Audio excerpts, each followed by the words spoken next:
So, we're going to go this morning, as we continue talking about heroes, to a heroine, and her name is Esther today, as we've mentioned. The book of Esther is found just after Nehemiah, so if you managed to find Nehemiah last week, you should be able to find Esther this week, just a little bit before Psalms and Proverbs. Another little book in the midst of the Old Testament. The story of Esther, even though it comes after Nehemiah in your Bible, actually takes place before Nehemiah. The people of God have been in exile, and they've started to go back into Jerusalem. They've started to try to get temple worship up and running, but a lot of the people who were exiled into the countries around decided that they would just as soon stay there. The people that we're going to read about today, Esther and her family, stayed in Susa, which we talked a little bit about last week also. And they said they stayed there. Susa was one of the more developed areas. They had, good policing systems, and the country was in reasonably good shape. So compared to going back to Jerusalem, that was a wreck, some people decided they were going to stay wherever they were. So here we have Esther and her family. We'll use that word lightly because as we find out, Esther's got some problems in her family life. She's actually an orphan, as we spoke about orphans this morning. So Esther chapter 1 talks about the queen. Now, King Xerxes had his queen, and Queen Vashti was obviously a terrific part of his life, and he loved her at some level, but she displeased the king at one point. King Xerxes was a bit of a proud guy, I would guess, based on our chapter 1. He was running a 6-month display of all his splendor. It says in verse 4 of chapter 1, "For a full 180 days he displayed the vast wealth of his kingdom and the splendor and glory of his majesty." I get a feeling that the guy's a little bit proud. What do you think? So this is 6 months that he's doing this. And at the end of this time, he has a party. He throws a party, and for a week-long party. For a week, they are just reveling, and it's a crazy open bar. It's kind of deliberate that he says it's a full open bar. Whatever you wanted, you got. As much as you wanted, for as long as you wanted. And so at the end of that 7 days, you can imagine that the place is a bit of a wreck.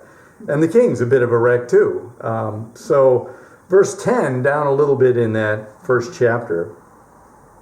"On the 7th day, when King Xerxes was high in spirits with wine, he commanded his 7 eunuchs who served him," and we won't go through their names because they're pretty unique, "to bring before him Queen Vashti wearing her royal crown in order to display her beauty to the people and nobles, for she was lovely to look at."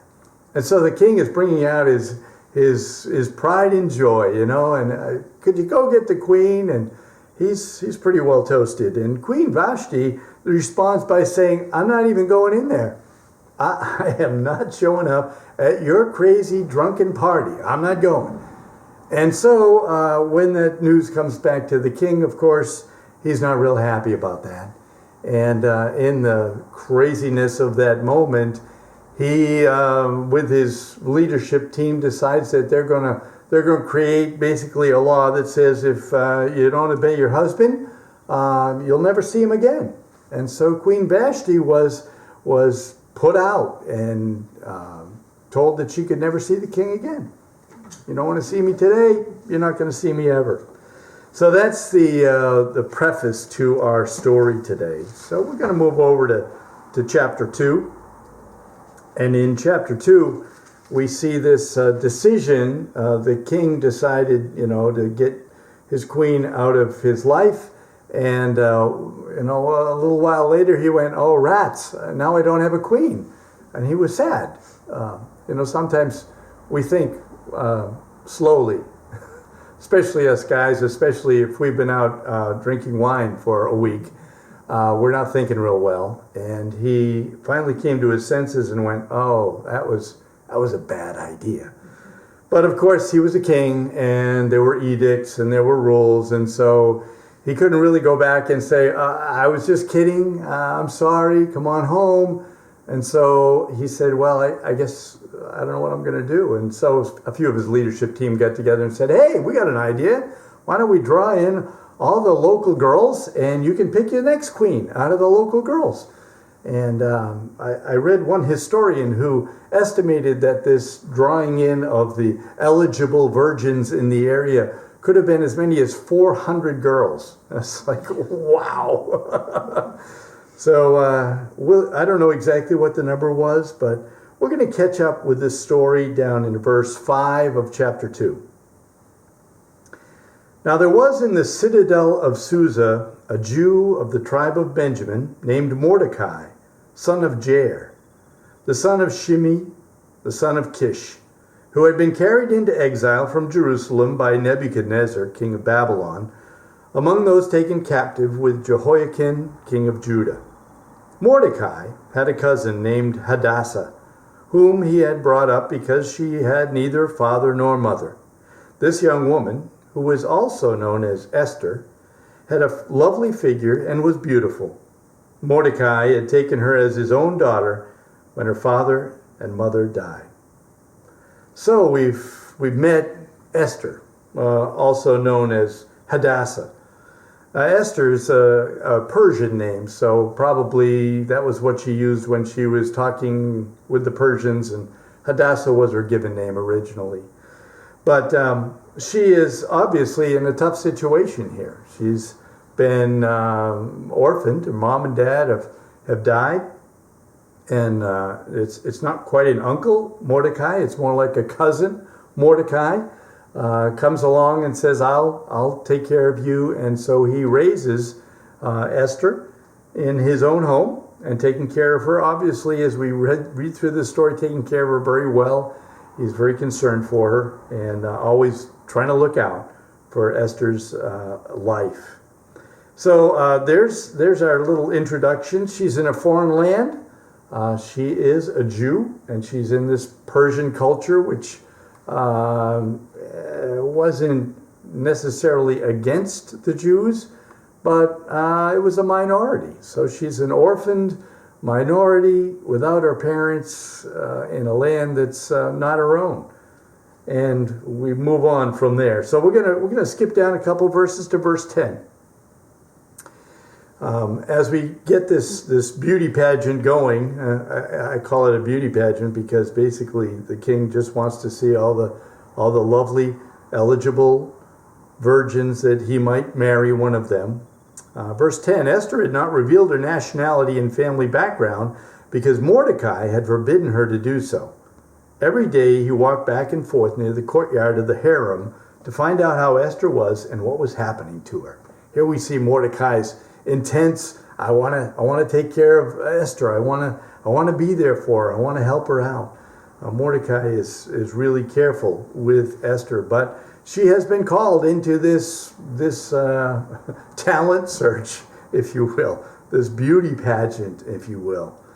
And the young woman would be brought in, and for a year, the woman would be pampered and taken care of before she went to see the king. Now, this was a little more than a beauty pageant because she went to see the king in the evening and she left in the morning. The assumption is that she went there to be with the king sexually, in addition to being beautiful. And the king would decide who he thought was the best queen, the one who would fulfill him the most. And so when Esther entered into this situation, it was pretty much guaranteed she would not marry anybody else because the virgins that came in wouldn't be virgins after that, and they would be part of the king's harem, the king's concubines. She would be a possession of the king. So her life, as she transitions through this, her life is radically going to change. She's never going to be what she maybe thought she was going to be. This is a tough situation. Although it may sound like, oh boy, I get to be queen, maybe. What you really get to be is the king's possession for the rest of your days. And that was tough. So she's finally summoned. It's her turn to go in to be with the king. Verse 15. When the turn came for Esther, the young woman Mordecai had adopted, the daughter of his uncle Abihail, to go to the king, she asked for nothing other than what Haggai, the king's eunuch who was in charge of the harem, suggested. And Esther won the favor of everyone who saw her. Now, Esther has been really careful to be obedient to Mordecai. She has listened to him. It's been throughout the text as we read through the whole text. She's listened to her father figure. She's obeyed. She's been compliant and tried to do her best to satisfy Mordecai. And as we see her in this situation, now she has a master over her, over the harem, as they start heading in toward the king. And she goes to this new, well, I guess it's sort of a father figure, and asks for advice and follows the advice of this leader, Haggai. And so we see in Esther this ability or this willingness to, I want to do what's best. I want to do what's right. I want to do my very best with the days that God gives to me. We get down to verse 17. Now the king was attracted to Esther more than to any of the other women, and she won his favor and approval more than any of the other virgins. So he set a royal crown on her head and made her queen instead of Vashti. Well, we see the end of this little section of Esther is that she does get to be crowned as the queen. She gets to be the one who takes the place of the queen that was ousted, and she's in an amazing new position. Now, remember, along the way here, she'd been keeping her Jewishness kind of hidden. She wasn't letting the king know. She wasn't letting those who were taking her into the king know that she was Jewish. And so the king probably doesn't know that. It's not obvious. It's not clear to him. So she just goes along and she becomes the queen. Now this is a great story. You know, here's a girl who's maybe had a really rough ride along the way, lost mom, lost dad, raised by somebody else in a foreign land, and I'm hiding my Jewishness, and now she gets to be the queen. It's kind of like, I think there's a few movies made out there of, the princesses becoming the queen and learning how to wave properly and all that stuff that we see in the movies. We think, wow, this is great. But the story here in Esther begins to unravel because there's one guy in the king's circle that really doesn't like the Jewish people, and he doesn't like Mordecai in particular. This particular fellow, Haman, is very high in the king's ruling.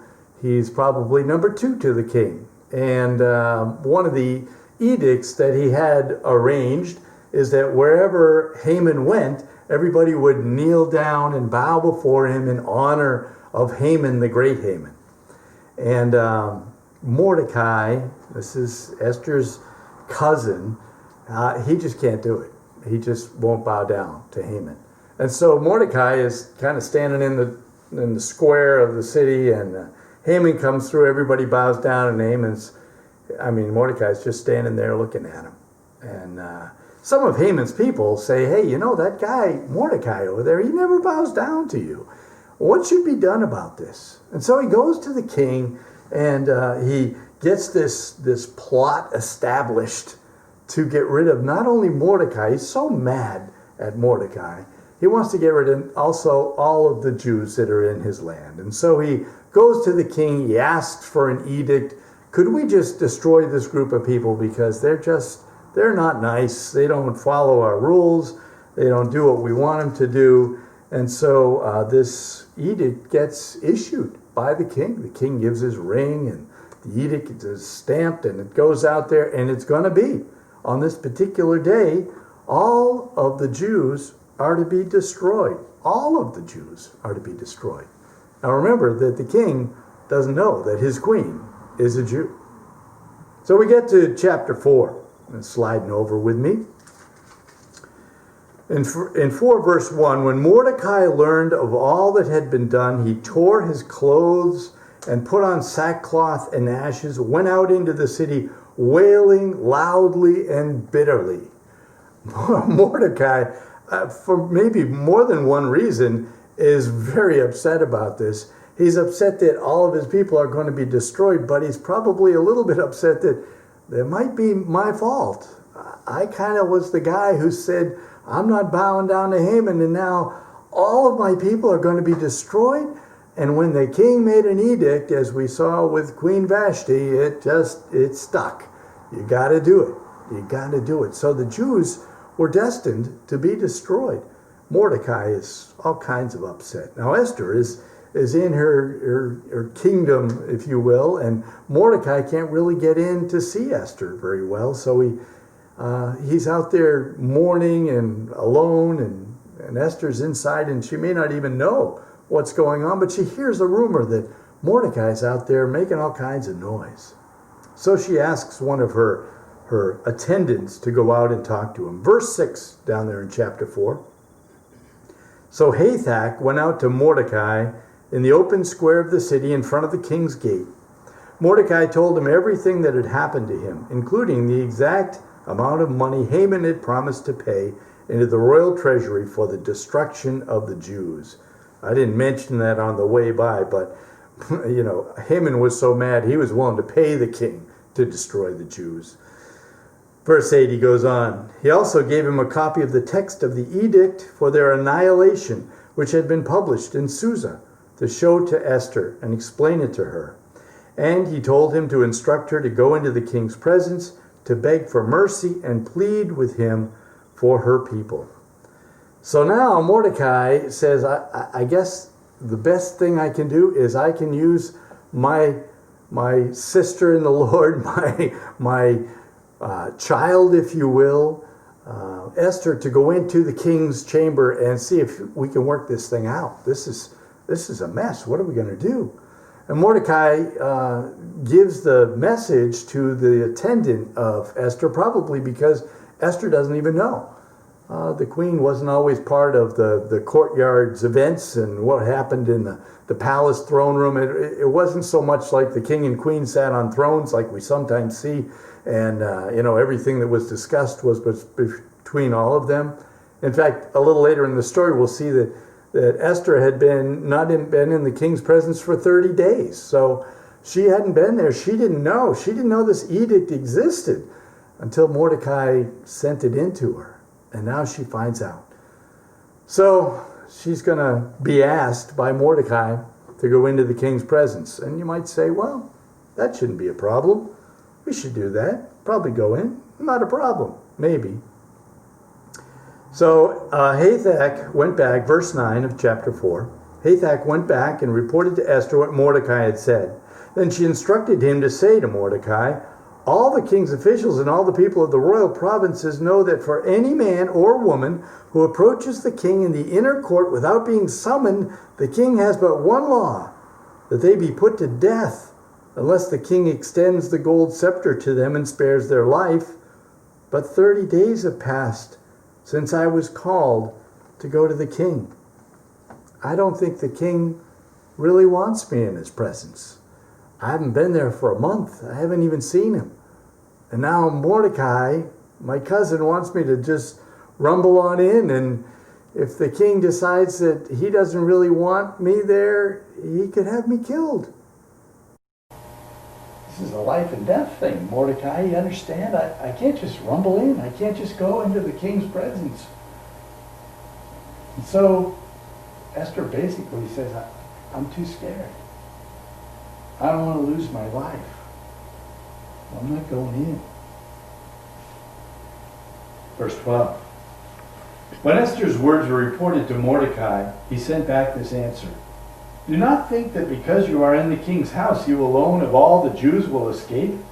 For if you remain silent at this time, relief and deliverance for the Jews will arise from another place. Confidence God would still take care of them. But you and your father's family will perish. And who knows but that you have come to your royal position for such a time as this.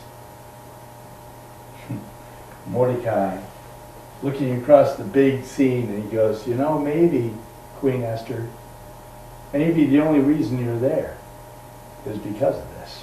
Maybe the reason God put you in that place was because he needed you on the inside. He needed you to be close to the king's heart. He needed you to be the one he loved. He needed you to be right there, accessible to the king. Maybe it was for just such a time as this that you are where you are. Well, that's a great thought. You know, as we walk through our days, sometimes it feels like we're just kind of rumbling along day after day, especially in the midst of this coronavirus thing, that we're just rumbling along day after day. But I wonder how many times maybe God has established something right in front of us that we were made for just such a time as this.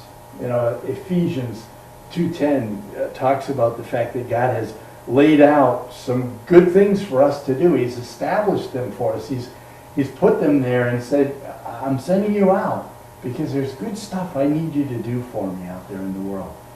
So go, be godly, be my presence in the world. Mordecai looked at it and he said, you know, Esther, this might be your place. This might be your time. This might be what you were here for. Among all the things that you could do in your world, maybe this is the one that's so critically important. I don't know what Esther will do. Oh, wait, I read this story. I know what Esther will do. Verse 15, then Esther sent this reply to Mordecai. Go gather together all the Jews who are in Susa and fast for me. Do not eat or drink for 3 days, day or night. I and my attendants will fast as you do. When this is done, I will go to the king, even though it is against the law. And if I perish, I perish. Wow. What a great response. What a great, great response. Esther heard from Mordecai, her cousin, that she'd been listening to and faithfully following for years. And she thought it through, even though the first response was, I'm too scared, I'm not going in. After Mordecai comes back again, she goes, you know, you're right. Maybe it is for just such a time as this that I'm here. I'm willing to go in. But my first stop before I go in, you better be praying for me. You better be fasting and praying. In fact, you better fast and pray for 3 days. And you better gather everybody else and fast and pray, because this could be it. This could be it. I could save all our people, or I could just be killed. So this is really important. Get out there. Get the people praying. Get the people fasting. Now it's interesting that if you noticed in the text, it doesn't say that the people were praying. Did you notice that on the way by?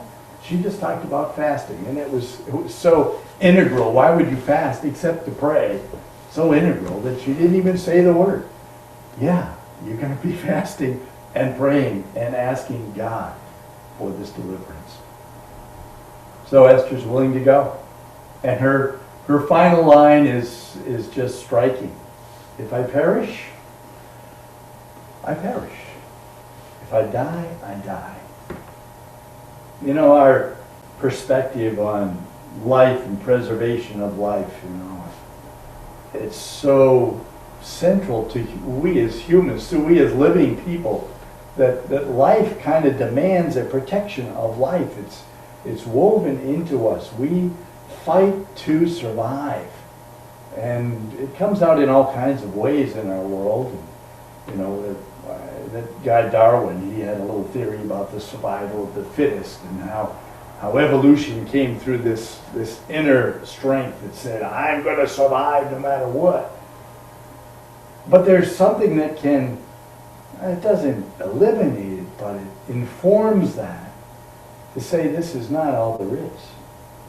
And God left us this book to convince us, I believe, that this is not all there is. That there's more to life than just survival. There's more to life than just getting through the day. That I may be called to something terribly important, and that may end my physical life, but my confidence is in God. My confidence is that the promises that God has stored for me in His book are true. My confidence is that God will take me from here into the place where He is and where perfection is. The promise is that we will be in heaven one day. If we are followers of Jesus Christ, if we are committed to walking with the Lord, then we have a promise beyond this life. And this is not all there is. And if I perish, I perish. But there's more. There's more to life. There's more to creation. There's more to this existence than just my life here. And somehow Esther grabbed a hold of that and said, it's okay. If I perish, I perish. If I move on from here, I move on from here. It's okay. Verse 17. So Mordecai went away and carried out all of Esther's instructions.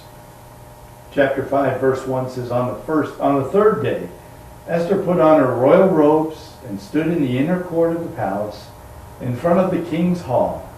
The king was sitting on his royal throne in the hall, facing the entrance. This is a great picture, guys. Whoever captured the book of Esther, we don't know exactly who the author was, but whoever it was, they knew the Persian hall. They knew what it looked like. There's the king sitting on the throne, big hall room, a door out there at the end, and he's facing the door, and Esther comes and stands in the doorway so he can see her straight ahead. There she is. Uninvited, against the law. Yikes! I don't know what's going to happen. Maybe we'll follow this next week. What do you think? Oh, you want to know? Oh, you want to know what happens? Oh, okay, all right. The king was sitting on his royal throne in the hall facing the entrance. When he saw Queen Esther standing in the court, he was pleased with her and held out to her the gold scepter that was in his hand. So Esther approached and touched the tip of the scepter, and she was saved. Wow. Great story. Now the end of this whole book of Esther, it moves along, and there's a discussion with the king and the queen and Haman. She throws a party. That's her request of the king when she gets into his presence. Could I have a party, please, and invite Haman in? And it doesn't quite seem like the right time. Okay, can I have a party again tomorrow? And so they have another party and invites Haman in again. And between the first party and the second party, Mordecai gets honored and Haman gets embarrassed. And so the culmination of these things comes together in that second party where Haman is feeling just wretched that Mordecai was honored and he was put down. And so in that moment when the king is ready to hear, Esther brings her story. That there is somebody who's out to kill me and my people. And that person is sitting with us today. It's Haman.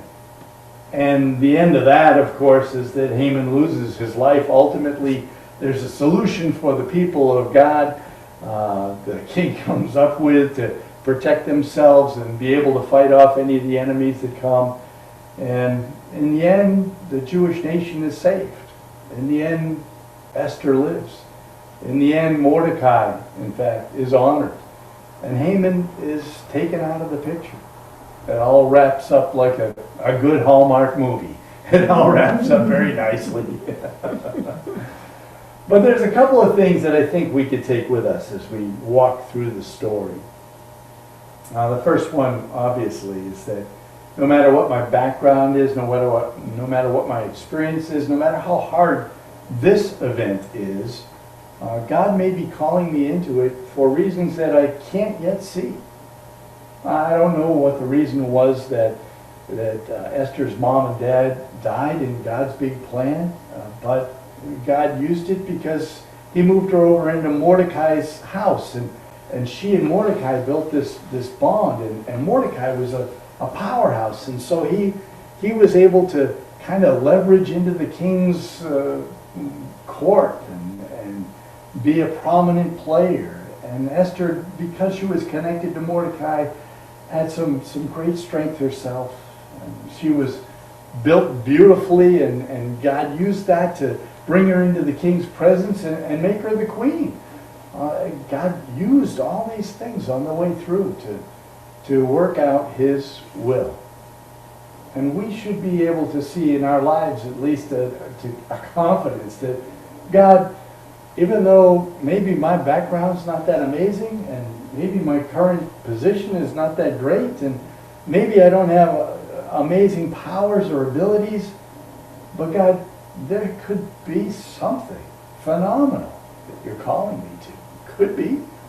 I'm not sure what it is, Lord, but I'm willing to trust you that today you might show it to me. Tomorrow I might see what it is that you built in me, what you put into me that you need to use. And maybe it's not to save a nation, maybe it's not to become queen or king, maybe it's just to be kind, to be the hands and feet of Jesus in the life of somebody else, to just make a difference in their world. And the second thing that came out of the story for me is the willingness of Esther in the midst of this storm to just say, okay, if I die, I die. If I perish, I perish. Maybe this is my moment, and if it's going to cost me my life, it's okay. It's okay.